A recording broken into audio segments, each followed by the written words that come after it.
Ich war damals 10 Jahre alt. Ich bin aufgewacht und mein Bruder kam runter vom ersten Stock und hat uns erzählt, Olof Palme ist ermordet worden. Es war ein Schock für Schweden und damals hat ja jeder gedacht, in Schweden sowas passiert nicht bei uns, sondern vielleicht in irgendwelchen Diktaturen in Afrika oder Südamerika, aber bei uns nicht. Man hat zum Beispiel den Geheimdienst Säpo nach der Akte von Säpo über Olof Palme vor einigen Jahren gefragt und bekam dann die Antwort, diese Akte können wir nicht finden, die wurde wahrscheinlich irgendwann mal verbrannt.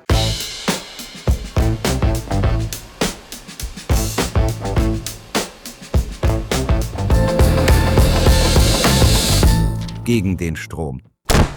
Vor Ort. Gedenken an Olof Palme.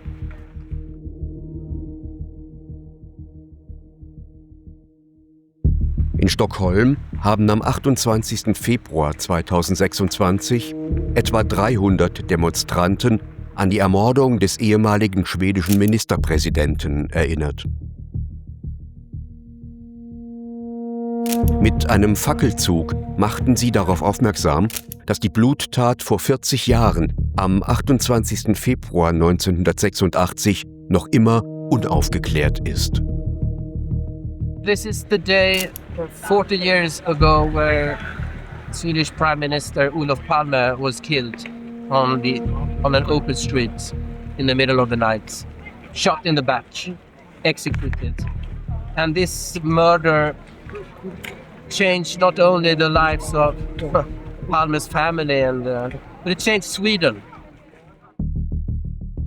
Am Abend defilierten sie am Grand Kino vorbei, wo Olof Palme unmittelbar vor seiner Ermordung zusammen mit seiner Frau, ihrem Sohn und dessen Freundin den Film Die Gebrüder Mozart sahen. I am here to honor the memory of Olof Palme, who was murdered here in Stockholm, and his work for peace and non-alignment. Anschließend wurden am Tatort an der Ecke Sveavägen und Tunnelgatan Blumen niedergelegt.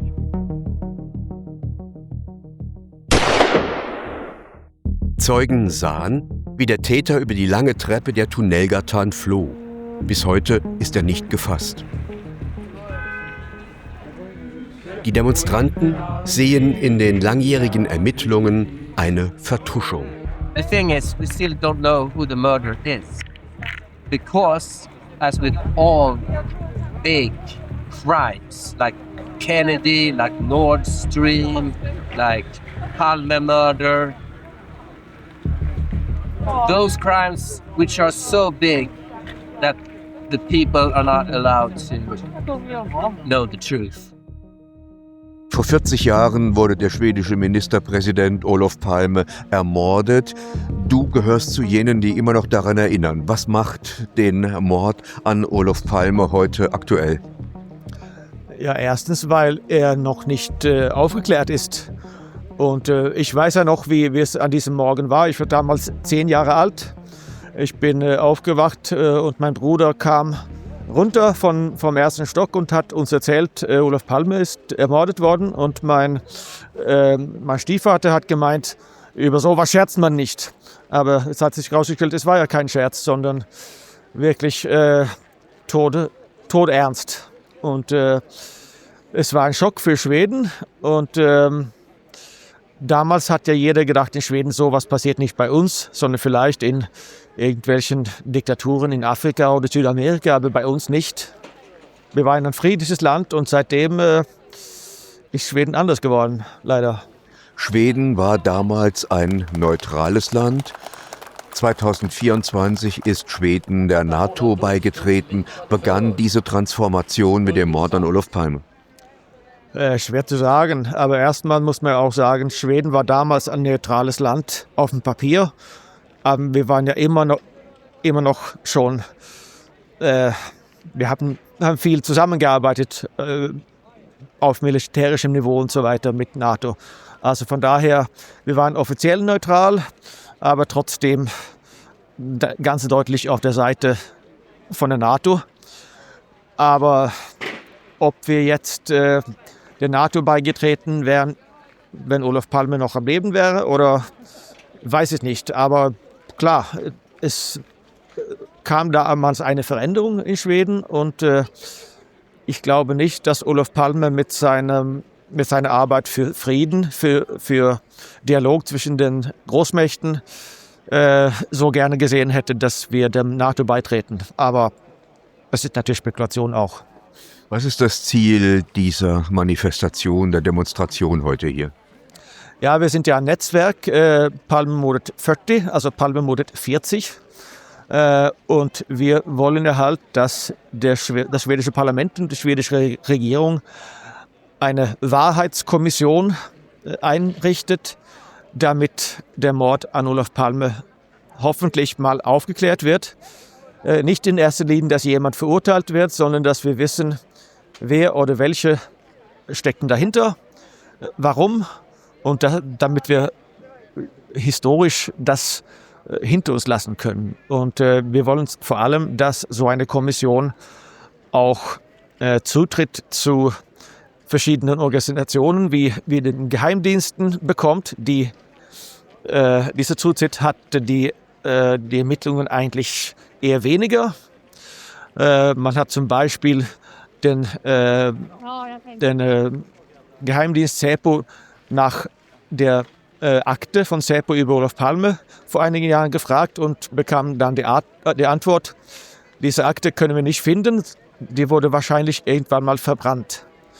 Und das ist natürlich ziemlich absurd, weil in dieser Akte müssten ja auch viele Informationen stehen, nicht nur über die Einschätzung von Säpo über Palme, sondern auch, welche Bedrohungen gab es von verschiedenen Seiten, aufgrund verschiedenen politischen Beschlüssen zum Beispiel. Und dass die Ermittler nie Zugang zu dieser Akte hatten, das kann eigentlich nicht sein. Vor vielen Jahren habe ich mit dem letzten Chefermittler Christer Pettersson gesprochen und er hat meinem Freund Robert Hakevi und mir gesagt, es hängt entscheidend davon ab, ob die Säpo kooperiert. Hat die Säpo kooperiert? Es gibt auf jeden Fall Anzeichen dafür, dass Säpo nicht so gerne kooperiert hat. Hat auch der Vorsitzende der damaligen Kommission in den 90ern auch gesagt, als wir an die Säpo herangetreten sind und Fragen gestellt haben, da haben sie relativ gegenwillig oder die wollten nicht so richtig helfen. Haben natürlich so viel geholfen, was sie wirklich mussten, aber nicht so gerne. Der letzte Ermittler hat den sogenannten Skandiamann Stig Engström als Täter benannt. Stig Engström ist in dem Gebäude tätig gewesen bei der Versicherung Skandia, vor dem Olof Palme erschossen worden ist. Ist es möglich, dass das stimmt oder ist das eher nicht möglich? Ja, was heißt möglich? Vieles ist möglich. Man kann nichts ausschließen, aber es gibt halt nicht sehr viel, was dafür spricht. Und man muss ja auch dazu sagen, vor einigen Monaten, im Dezember 2025, hat ja ein anderer Oberstaatsanwalt, auch diese Verdächtigung wieder zurückgenommen. Und das Schlimme war ja auch, Stig Engström ist seit langem tot. Das heißt, bei der Pressekonferenz 2020 wurde er als wahrscheinlichen Täter genannt, aber er hat ja keine Chance, sich zu verteidigen und niemand hat die Chance, seine Partei zu ergreifen. Das heißt, es war eigentlich ein Übergriff von der Justiz.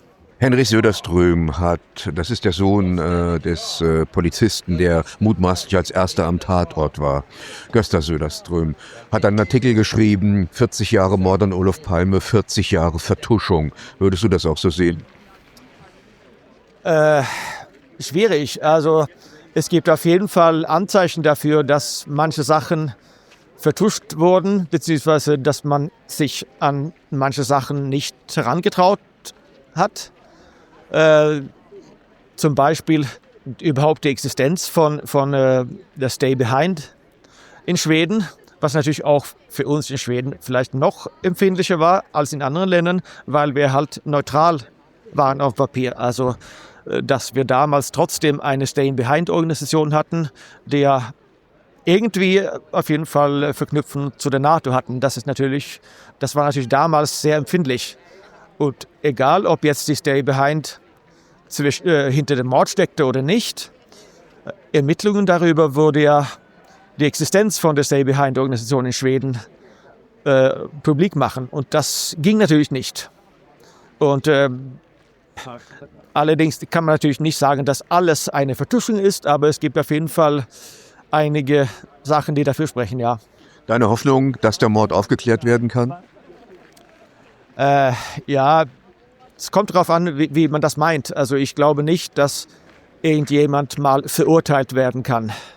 Dass wir sozusagen juridisch einen Täter haben, aber dass wir historisch auf jeden Fall hoffentlich das alles verstehen können, wie der Mord begangen wurde, von wem und wer dahinter steckte und warum. Das hoffe ich. Vielleicht auch nicht mit 100%iger Sicherheit, aber dass man die Hintergründe beleuchten kann, das hoffe ich wirklich, weil das brauchen wir auch als Land und als Demokratie. Alles andere ist undenkbar. Bereits am Nachmittag des 28. Februar 2026 forderten namhafte Schriftsteller und Journalisten wie Lars Borgnäs eine Wahrheitskommission nach dem Vorbild der südafrikanischen Truth and Reconciliation Commission. Sie solle umfangreiche Kompetenzen erhalten, wie Zeugenbefragung unter Eid und Zugang zu allen Geheimdienstakten. Seit Jahren gibt es Indizien, dass NATO-Geheimdienste, schwedische Polizeikreise und das Apartheidsregime in Südafrika in den Mord verwickelt sein könnten. Olof Palme hatte Waffenlieferungen an den Iran gestoppt und strebte ein neutrales Skandinavien und eine atomwaffenfreie Zone in Mitteleuropa an. Mit seiner Ermordung begann die Transformation Schwedens von einem neutralen Staat zum NATO-Beitritt 2024. Auf Gegen den Strom sehen Sie zum Mord an Olof Palme ausführliche Interviews. Gegen den Strom zeigt Ihnen Positionen und Perspektiven, welche die Propagandamedien verschweigen.